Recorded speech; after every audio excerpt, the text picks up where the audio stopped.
واصف علی واصف استاد محترم نے اس طرح بیان کیا، آپ فرماتے ہیں کہ کبھی بھی کسی قوال سے، کسی شاعر سے، کسی نعت خواں سے، انہوں نے نعت خواں کا بھی ذکر کیا، اکیلے میں مت ملنا، اکیلے میں مت ملنا۔ کیوں اکیلے میں کیوں نہ ملنا؟ کیونکہ جب تم اس کو محفل میں دیکھتے ہو تم اس سے متاثر ہو کہ بہت زبردست بندہ ہے، بہت زبردست شخصیت ہے، لیکن جب اکیلے میں اس کا رنگ دیکھتے ہو آپ تو آپ اس سے بزن نہیں ہوتے، آپ دین سے بزن ہو جاتے ہیں۔ نکل جاتا ہے۔ کیونکہ جب کسی ایسے شخص کو جس کو وہ اپنا مطلب دل و جان سے اس کو اپنا آئیڈیل سمجھتا ہے، جب اس کی کوئی گھٹیا حرکت دیکھتا ہے وہ اس سے بزن نہیں ہوتا۔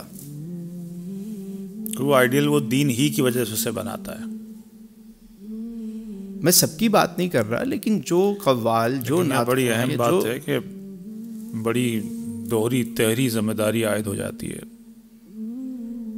جو لوگ مسجد پر بیٹھتے ہیں تو بڑی خطرناک ذمہ داری ہے۔ دیکھیں جتنا فین فالوئنگ آپ کی بڑھے گی، جتنا لوگ آپ کو چاہیں گے، اتنا آپ کو احتیاط کرنی پڑے گی۔ بات سمجھ میں آ رہی ہے نا؟ ورنہ وہ جو آپ کا چاہنے والا ہے وہ دین سے بزن ہو جائے گا، آپ سے تو ہوگا ہی ہوگا، اس کا اعتماد تمام مذہبی طبقے سے اٹھ جائے گا۔ میں آپ کی گفتگو سے جو اخذ کر رہا ہوں، کرنے کی کوشش کر رہا ہوں، نتیجہ یہ نکل رہا ہے کہ سب سے زیادہ جو دکھاوے کو دور کرنے کی ضرورت ہے وہ دینی طبقے سے دکھاوے کو دور کرنے کی ضرورت ہے۔ ایک صاحب تھے، ابھی ہم ایک میٹنگ میں گئے، ہمارے دوست ہیں حاجی صاحب، ان کو ایک شخص نے بڑا بڑا لمبا چونا لگایا۔ اچھا۔